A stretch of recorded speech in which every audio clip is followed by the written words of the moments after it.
Bismillahirrahmanirrahim. Assalamualaikum warahmatullahi wabarakatuh. Perkenalkan, nama saya Roswanda Saputri, NIM 1831041194, kelas PJKRE 2018. Nah, di sini saya akan mempresentasikan hasil PowerPoint saya mengenai rancangan penelitian eksperimen dan non-eksperimen. Ini adalah salah satu materi dari mata kuliah metodologi penelitian. Langsung saja, pertama-tama kita harus mengetahui apa itu peneliti atau penelitian. Nah, pengertian penelitian. Penelitian merupakan suatu proses secara sistematis dan objektif yang melibatkan unsur penalaran observasi untuk menemukan, memverifikasi, dan memperkuat teori, serta untuk memecahkan masalah yang muncul dalam kehidupan, menurut Kunjojo tahun 2009. Riset atau penelitian sering dideskripsikan sebagai suatu proses investigasi yang dilakukan dengan aktif, tekun, dan sistematis yang bertujuan untuk menemukan, menginterpretasikan, dan merevisi fakta-fakta. Nah, penelitian atau riset itu berasal dari bahasa Inggris, research, yang artinya adalah proses tujuan meningkatkan atau memodifikasi, mengembangkan sebuah penelitian atau kelompok penyelidikan. Penelitian pendidikan misalnya adalah cara kerja yang sistematis atau pertanyaan dengan jalan mengumpulkan data dan merumuskan generalisasi berdasarkan data tersebut. Atau diartikan juga sebagai proses pemecahan masalah dan menemukan serta mengembangkan batang tubuh pengetahuan yang terorganisasi melalui metode ilmiah. Selanjutnya,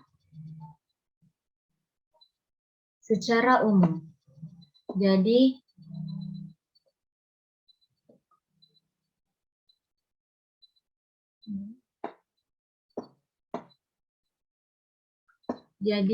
secara umum, penelitian diartikan sebagai suatu proses pengumpulan data dan analisis. Data yang dilakukan secara sistematis dan logis untuk mencapai tujuan-tujuan tertentu. Penelitian merupakan upaya untuk mengembangkan pengetahuan atau mengembangkan dan menuju teori.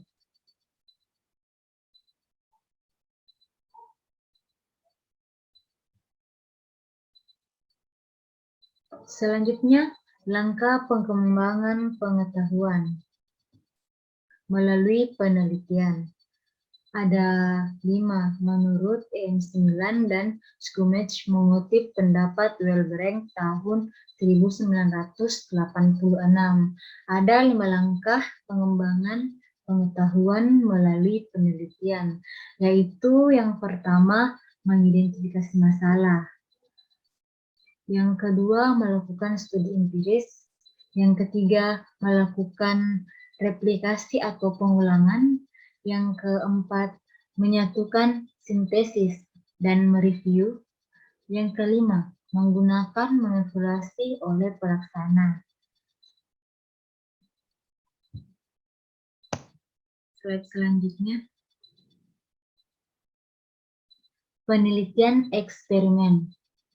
Nah, penelitian yang dilakukan untuk mengetahui akibat yang ditimbulkan dari suatu perlakuan yang diberikan secara sengaja oleh peneliti. Penelitian eksperimen adalah suatu metode riset kuat untuk menetapkan hubungan sebab akibat. Jadi, di sini penelitian eksperimen ini adalah metode di mana risetnya kuat untuk menetapkan hubungan sebab akibat. Jadi penelitian eksperimen ini intinya ada hubungan sebab akibat.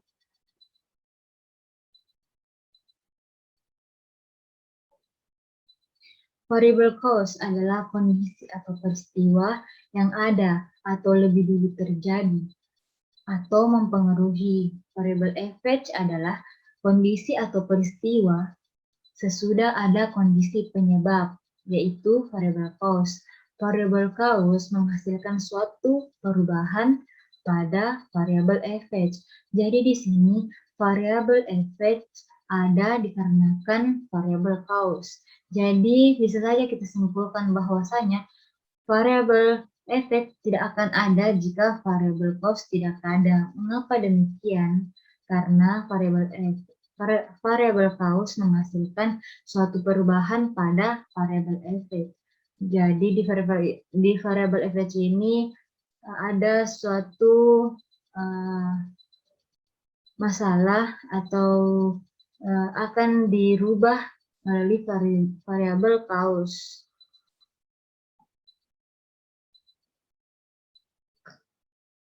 Maka peneliti dapat dengan bebas mengontrol dan memanipulasi kondisi atau membuat suatu perubahan nilai dari variabel bebas dan mengamati dari perubahan tersebut pada waktu variabel.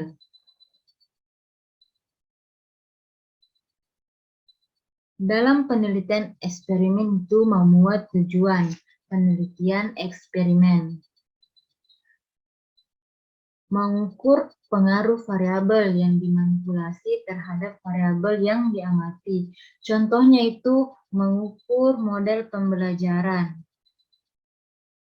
kooperatif terhadap hasil belajar matematika siswa, atau yang diukur di sisi lain adalah pengaruhnya dari model pembelajaran kooperatif terhadap hasil belajar matematika siswa. Slide selanjutnya. Nah, dalam penelitian eksperimen memuat dua kelompok, yaitu yang pertama kelompok eksperimen, yang kedua kelompok pembanding.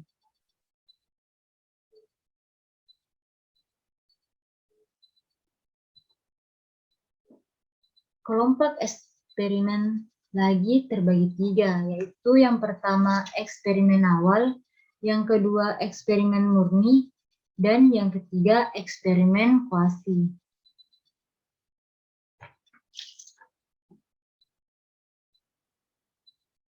Di sini saya akan menjelaskan mengenai tiga macam eksperimen itu. Yang pertama itu penelitian eksperimen awal. Nah, eksperimen awal adalah eksperimen yang dilaksanakan hanya pada satu kelompok tanpa ada pembanding. Adapun kelemahan dari penelitian eksperimen awal yaitu rancangan ini tidak memiliki kelompok pembanding, sehingga pencegahan campur tangan variabel lain pada hasil tidak terkontrol dengan baik. Maksudnya di sini, penelitian eksperimen awal itu tidak memiliki kelompok pembanding. Jadi, pencegahan untuk adanya campur tangan variabel-variabel lain itu pada hasil eksperimen awal tidak terkontrol. Maksudnya tidak tidak terkontrol dengan baik. Jadi bisa saja ini berubah, hasilnya berubah dengan apa yang dari hasil yang sebelumnya. Karena di sini variabelnya itu tidak terkontrol, jadi hasilnya pun tidak akan terkontrol dengan baik. Selanjutnya penelitian eksperimen murni. Nah, penelitian atau peneliti di sini memiliki akses untuk pemilahan sampel secara acak untuk dimasukkan ke dalam dua kelompok dan kemudian memilih lagi secara acak mana yang menjadi kelompok eksperimen dan kelompok pembanding. Rancangan yang digunakan adalah rancangan pretest post-test control group atau post-test control group.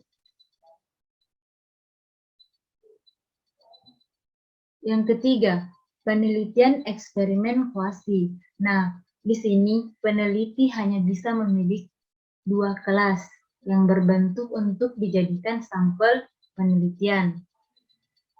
Ketika peneliti hanya dapat melakukan secara acak, bagi atau kepada kuasi, menurut Charles C.M. tahun 1985.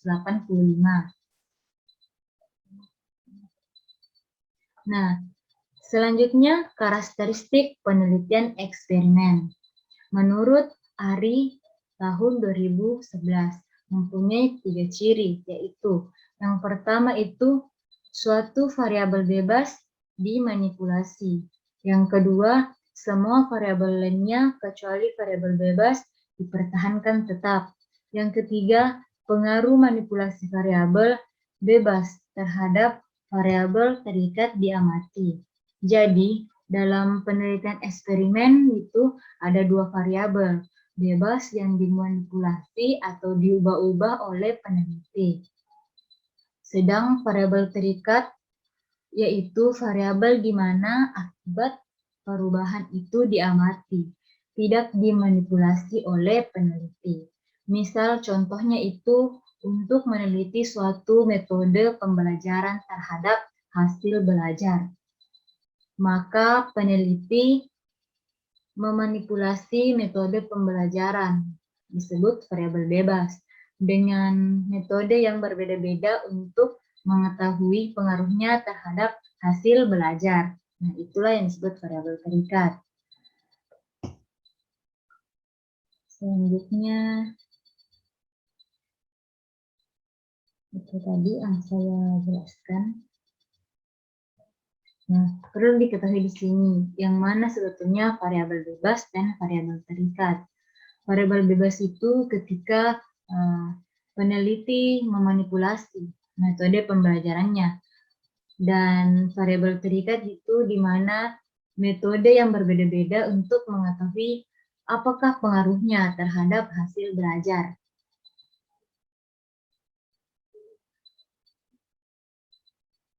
Selanjutnya, prosedur penelitian eksperimen.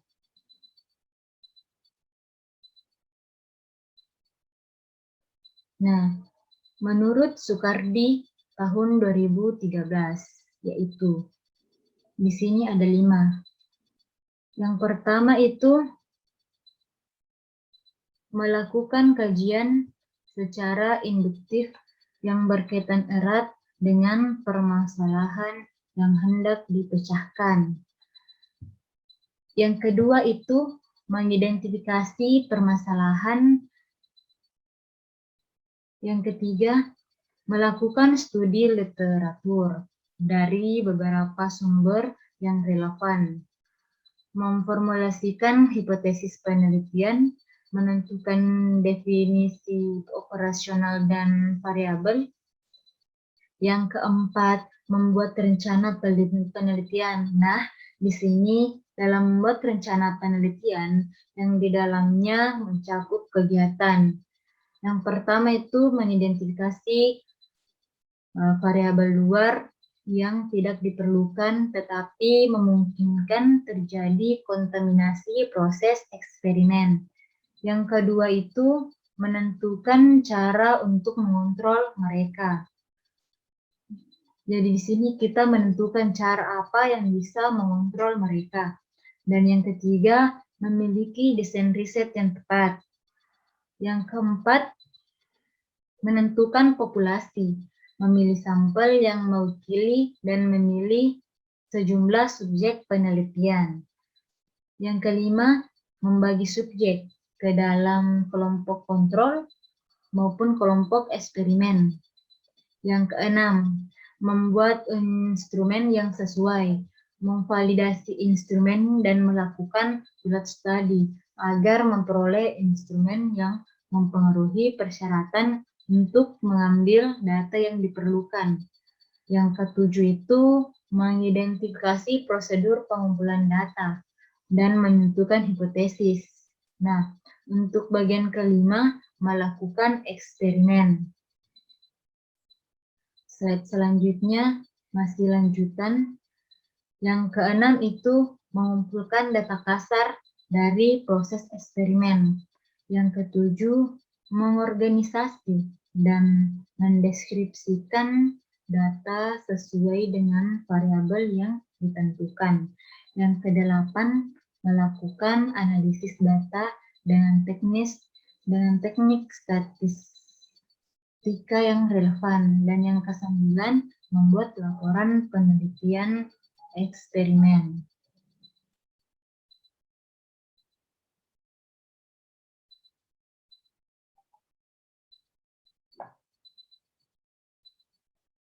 Nah, selanjutnya di sini menurut Creswell tahun 2012 ada 8 langkah dalam melakukan penelitian eksperimen, yaitu yang pertama, tentukan eksperimen yang menggambarkan masalah penelitian. Contohnya saja jenis masalah yang diteliti oleh peneliti adalah kebutuhan untuk mengetahui apakah praktek baru mempengaruhi hasil. Yang kedua itu buatlah hipotesis untuk menguji hubungan sebab akibat. Mengapa demikian? Karena sebuah hipotesis menunjukkan sebuah prediksi tentang hasil. Eksperimen menetapkan prediksi ini dalam bentuk hipotesis nol atau alternatif dan kemudian mengumpulkan data untuk menguji hipotesis. Yang ketiga, pilih unit eksperimen dan identifikasi peserta penelitian. Nah, di sini sebuah unit eksperimental analisis adalah unit terkecil. Unit terkecil yang dirawat oleh peneliti dilakukan itu selama percobaan. Pemilihan peserta dengan cara yang sistematis agar dapat mewakili populasi. Sehingga hasil penelitiannya dapat digeneralisasi. Yang keempat itu tentukan sebuah perlakuan eksperimen yang akan diterapkan. Nah, di sini kunci dari desain ini adalah menetapkan tingkat atau satu tingkat ke masing-masing kelompok, seperti halnya satu tingkat ke kelompok eksperimen dan tingkat lain untuk kelompok kontrol. Kemudian dibandingkan hasilnya. Jadi di sini hasil akhirnya akan dibandingkan kembali. Selanjutnya yang kelima yaitu pilihlah jenis desain eksperimen. Di sini peneliti harus membuat beberapa keputusan berdasarkan ketersediaan peserta dan mengendalikan pengaruh asing dalam penelitian sebelum memilih desain. Yang keenam itu lakukan percobaan atau penelitian. Karena peneliti melakukan penelitian dengan melibatkan langkah-langkah prosedural sesuai dengan desain yang dipilih, antara lain penyelenggara pretest, memperkenalkan obat yang akan diperlakukan dalam kelompok, pemantauan proses selama penelitian berlangsung, mengumpulkan proses post-test, dan penggunaan etika dalam penelitian dengan menginformasikan tentang tujuan dan alasannya. Yang ketujuh itu atur dan analisis data. Di sini ada 3 kegiatan utama dalam akhir proses penelitian, yaitu coding data, menganalisis data, dan menulis laporan penelitian. Coding data berarti bahwa peneliti mengambil informasi untuk dianalisis dalam komputer. Analisis deskriptif dengan menggunakan analisis statistik dan mencatat variabel data. Kemudian membandingkan hasilnya. Analisis statistik yang bisa digunakan antara lain uji seperti ANOVA atau ANCOVA. Dan yang terakhir itu kita kembangkan laporan penelitian. Nah, dalam laporan penelitian eksperimen memuat informasi tentang peserta dan tugasnya, desain eksperimen, intervensi atau bahannya, kontrol atas variabel asing, bahkan pengukuran dan pengamatan. Jadi kayak gitu. Nah, selanjutnya itu validitas eksperimen. Validitas eksperimen itu hasil penelitian eksperimen akan dikatakan valid secara ideal menurut Supardi tahun 2013 apabila yang pertama, hasil yang dicapai hanya diakibatkan oleh karena variabel bebas yang dimanipulasi secara sistematis.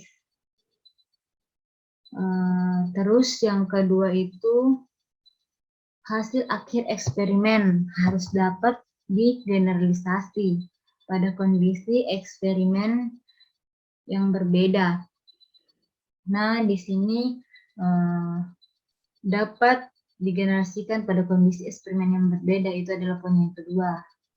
Namun kita harus ketahui bahwasanya ada dua syarat agar hasil suatu eksperimen dapat mencapai atau dapat terwujud hasil yang baik dan tidak bervariasi, yaitu ada dua, itu validitas internal dan validitas eksternal. Yang pertama itu validitas internal ya, menurut Ari. Menjelaskan bahwasanya validitas internal berkaitan dengan pertanyaan-pertanyaan seperti apakah perlakuan eksperimental benar-benar menyebabkan perubahan pada variabel terikat, apakah variabel bebas benar-benar membuat perbedaan yang signifikan, contohnya menurut Campbell and Stanley.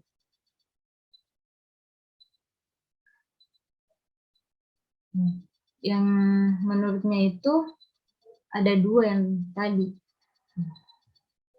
Adapun faktor atau ancaman utama terhadap validitas internal, yaitu yang pertama itu ada sejarah atau histori.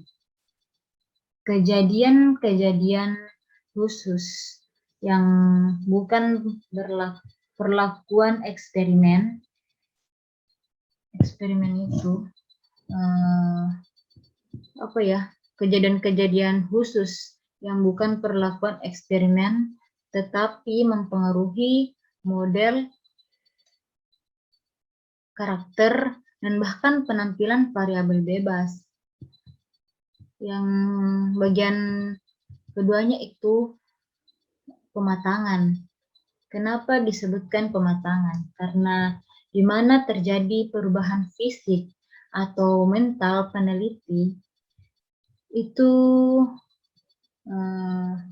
atau objek yang diteliti yang mungkin muncul selama suatu periode tertentu yang mempengaruhi proses pengukuran dalam penelitian. Selanjutnya itu yang ketiga. Yang ketiga itu penelitian atau atau pemberian pretest.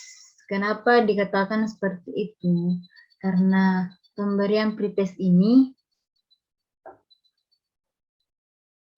Pemberian pretest ini itu contohnya saja kita mungkin dapat mempengaruhi penampilan subjek pada tes kedua apapun perlakuan eksperimen yang diterimanya. Nah, yang keempat itu ada sudah yang keempat alat pengukuran. Adapun alat pengukuran itu perubahan alat pengukur penilai atau pengamat yang dipergunakan mungkin mengakibatkan perubahan-perubahan pada ukuran yang diperoleh. Yang kelima itu kemunduran statistik. Apabila kelompok itu dipilih berdasarkan skor yang ekstrim, regresi atau kemunduran, statistik mungkin dapat menimbulkan efek yang dapat disalah tafsirkan sebagai efek perlakuan eksperimen. Yang keenam, pemilihan subjek yang berbeda. Mungkin kelompok-kelompok itu sudah mempunyai perbedaan penting, bahkan sebelum diberikannya perlakuan eksperimen. Yang ketujuh, hilang dan dalam eksperimen. Jadi kelompok-kelompok yang diperbandingkan itu mungkin ada responden yang hilang dalam jumlah yang berbeda, sehingga akan mempengaruhi penyelidikan.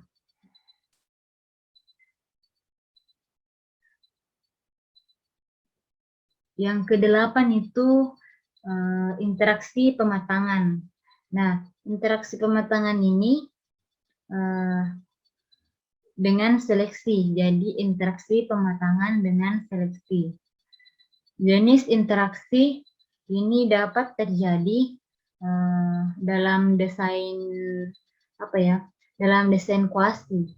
Eksperimen di mana kelompok coba dan kelompok pengendali tidak dipilih secara acak, melainkan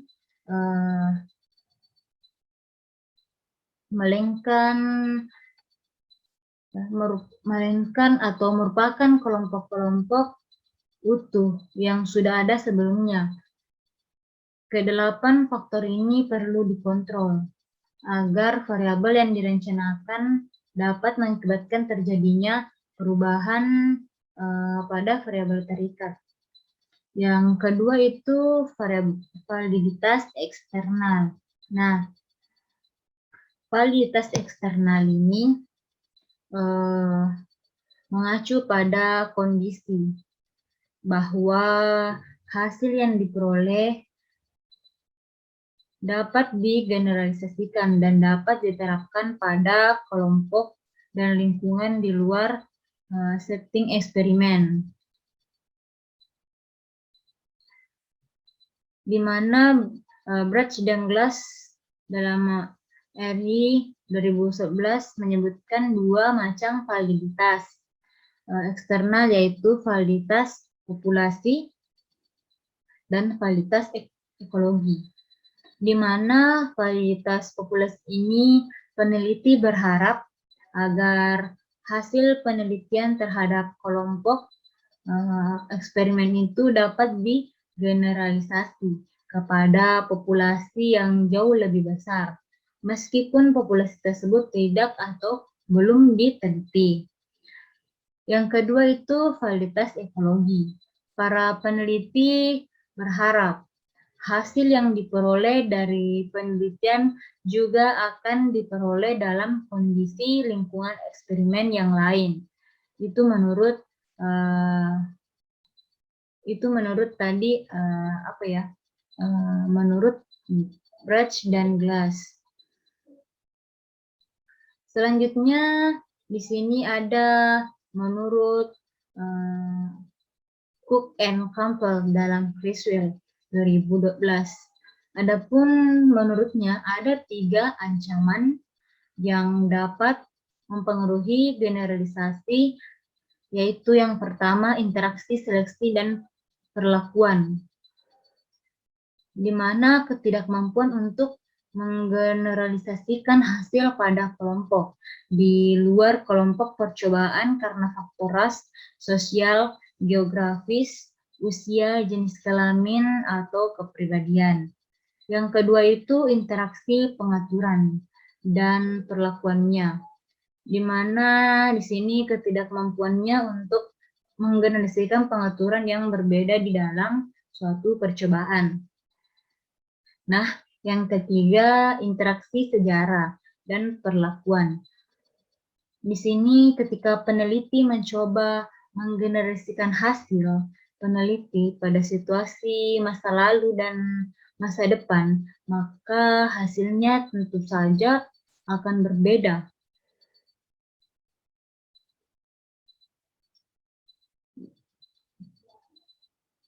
Selanjutnya itu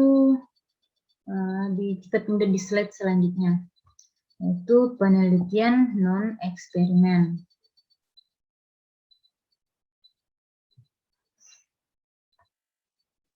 Penelitian non-eksperimen. Penelitian non-eksperimen adalah penelitian yang tidak memiliki manipulasi variabel independen. Ahli-ahli manipulasi variabel independen peneliti yang melakukan penelitian non-eksperimental hanya mengukur variabel seperti yang terjadi secara alami di lab atau dunia nyata.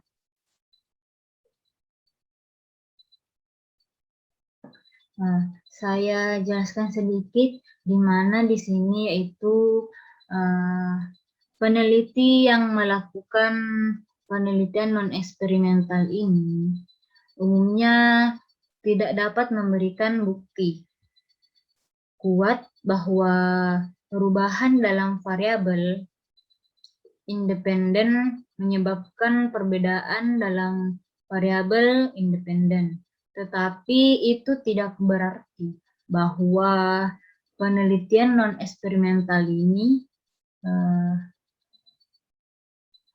kurang penting daripada penelitian eksperimental. Saya ulangi lagi, bahwa tidak berarti penelitian non-eksperimental kurang penting daripada penelitian eksperimental. Sebenarnya ini tergantung pada tujuan pemilihannya. Jika menggunakan studi non-eksperimental untuk menggambarkan situasi ataukah proses dan memprediksi kondisi, maka penelitian ini dapat diterima. Di lain sisi, penelitian non-eksperimental termasuk dalam 3 kategori besar. Yang pertama itu penelitian cross-seksional, yang kedua itu penelitian korelasional, dan yang ketiga itu ada penelitian observasional.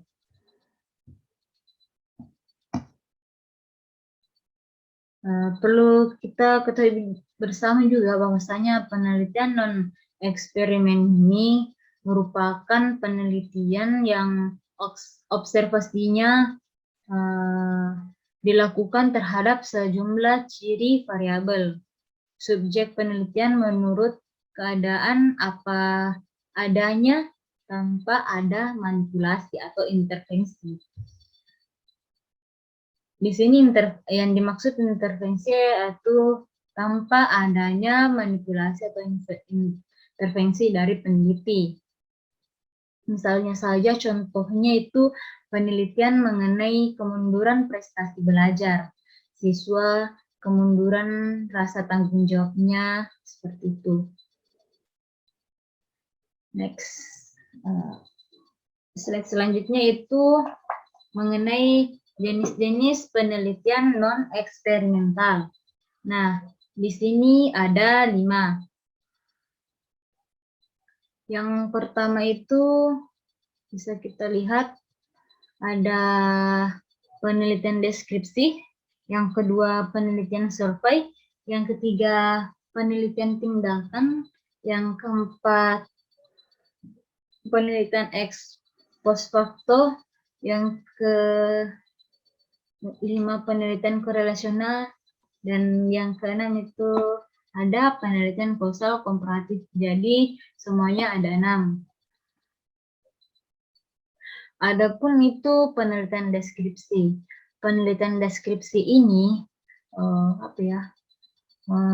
merupakan metodologi penelitian yang berusaha menggambarkan dan menginterpretasikan objek sesuai dengan apa adanya.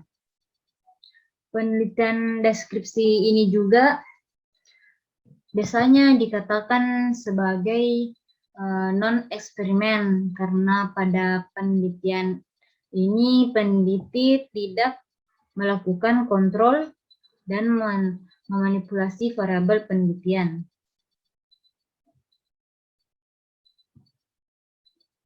Selanjutnya itu masih di penelitian deskripsi.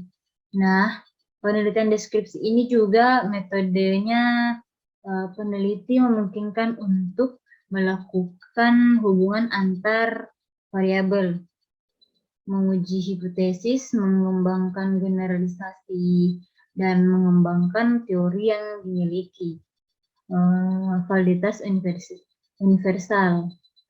Adapun tujuan utama dari penelitian deskripsi ini yaitu untuk menggambarkan secara sistematis fakta dan karakteristik objek atau subjek yang diteliti secara tepat. Yang kedua, penelitian survei. Nah, penelitian survei sebenarnya merupakan salah satu dari jenis penelitian deskriptif. Penelitian survei merupakan kegiatan penelitian yang mengumpulkan data pada saat tertentu dengan 3 tujuan penting, yaitu yang pertama mendeskripsikan keadaan terlebih dahulu, di mana yang dimaksud ini keadaan alami yang hidup saat itu. Yang kedua, mengidentifikasi secara terukur keadaan sekarang untuk dibandingkan. Yang ketiga itu menentukan hubungan sesuatu yang hidup di antara kejadian spesifik. Biasanya juga penelitian survei digunakan untuk mengumpulkan informasi berbentuk opini dari sejumlah besar orang yang terhadap topik atau isu-isu tertentu. Yang ketiga itu penelitian tindakan. Nah, penelitian tindakan adalah cara suatu kelompok atau seseorang dalam mengorganisasi suatu kondisi, sehingga mereka dapat mempelajari pengalaman mereka dan membuat pengalaman mereka dapat diakses oleh orang lain. Yang keempat, penelitian ex post facto. Penelitian ini merupakan penelitian di mana variabel-variabel bebas telah terjadi ketika atau di mana variabel-variabel bebas ini terjadi, maka peneliti mulai dengan pengamatan variabel terikat dalam suatu penelitian. Pada penelitian ini, keterikatan antar variabel bebas dengan variabel bebas maupun antar variabel bebas dengan variabel terikatnya sudah terjadi secara alami. Dan peneliti dengan setting tersebut ingin melacak kembali jika memungkinkan apa yang menjadi faktor penyebabnya. Yang kelima itu ada penelitian korelasional. Nah, penelitian korelasional adalah penelitian yang akan melihat hubungan antara variabel atau beberapa variabel dengan variabel lain. Variabel yang digunakan untuk memprediksi disebut variabel predikator atau variabel bebas, sedangkan variabel yang diprediksi disebut variabel kriteria atau biasa juga disebut sebagai variabel terikat.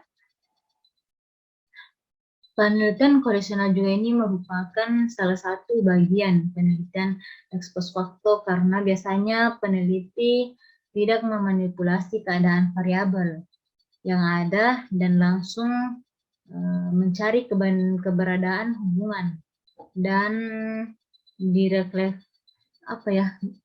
semacam direfleksikan dalam koefisien korelasi. Dan yang terakhir itu penelitian kausal komparatif. Nah, penelitian kausal komparatif ini biasanya juga penelitian komparatif itu disebut sebagai penelitian yang diarahkan untuk menyelidiki hubungan sebab akibat berdasarkan pengamatan terhadap akibat yang terjadi dan mencari faktor yang menjadi penyebab melalui data yang dikumpulkan. Kita pindah ke slide selanjutnya, yaitu tujuan penelitian non-eksperimen. Tujuan penelitian non-eksperimen ini secara umum, tujuan penelitian komparatif yaitu untuk menemukan persamaan dan perbedaan tentang dua hal yang lebih. Selain itu, penelitian komparatif juga mempunyai beberapa tujuan sebagai berikut. Membandingkan persamaan dan perbedaan dua atau lebih fakta dan sifat objek yang diteliti. Membuat generalisasi tingkat perbandingan, menentukan mana yang lebih baik atau mana yang sebaiknya dipilih. Dan yang terakhir, menyelidiki kemungkinan hubungan sebab akibat. Selanjutnya ada syarat-syarat penelitian non-eksperimen. Syarat-syarat penelitian non-eksperimen itu ada 4. Yang pertama, tidak memungkinkan untuk melakukan metode eksperimen yang dianggap lebih kuat. Yang kedua, pengontrolan terhadap semua variabel kecuali variabel bebas sangatlah terlalu dibuat-buat untuk tidak realistis, serta mencegah adanya interaksi yang normal antar variabel-variabel lain yang berpengaruh. Selanjutnya itu, yang ketiga, apabila penelitian tidak mungkin mengontrol, memilih, dan memanipulasi faktor yang penting dalam mempelajari hubungan sebab akibat secara langsung. Yang keempat itu, pengontrolan yang dilakukan di laboratorium untuk beberapa tujuan penelitian dianggap mahal, tidak praktis, atau secara etika dipertanyakan.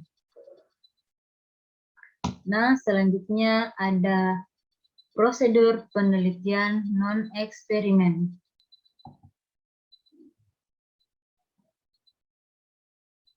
Yang pertama itu menentukan masalah penelitian, di mana di sini pada tahap perumusan masalah, penelitian atau pertanyaan penelitian, peneliti berspekulasi dengan apa yang menjadi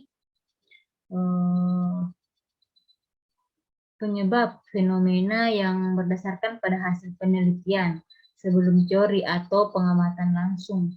Yang kedua di sini ada penentuan eksperimen yang mempunyai karakteristik yang diteliti.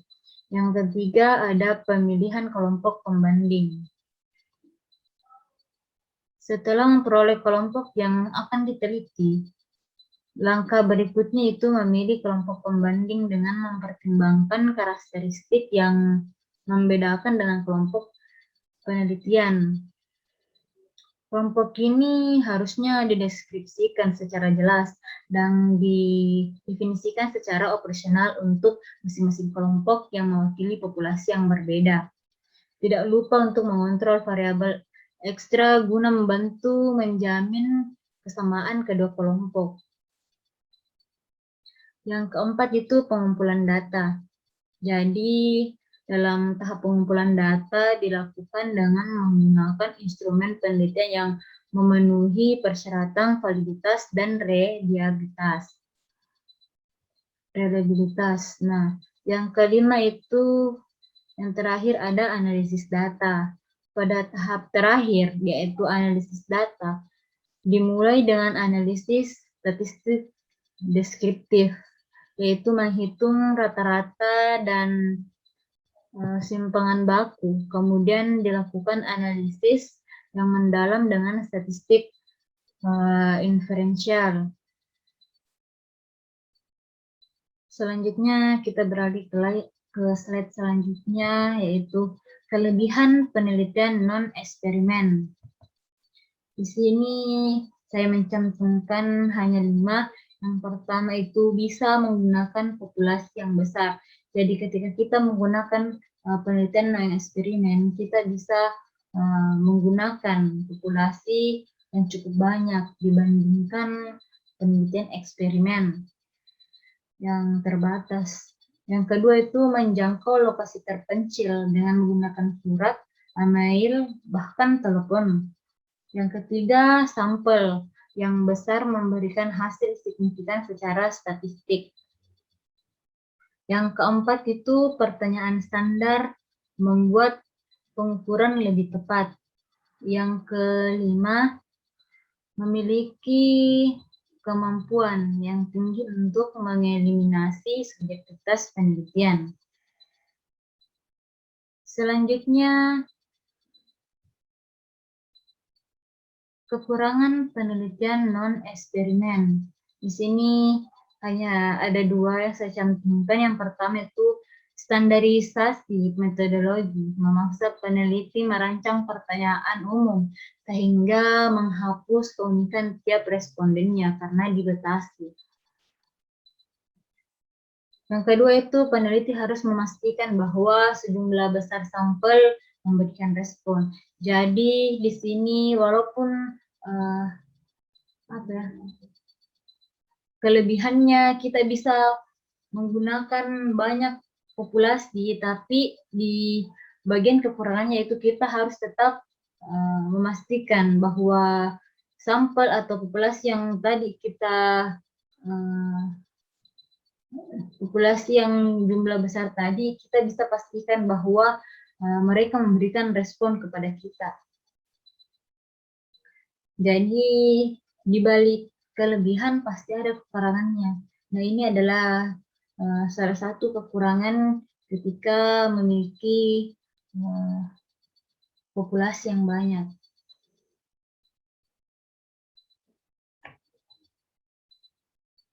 Nah, itulah tadi pemaparan mengenai rancangan penelitian eksperimen dan non-eksperimen dari saya. Lebih dan kurangnya mohon dimaafkan. Wabillahi taufiq wal hidayah. Wassalamualaikum warahmatullahi wabarakatuh.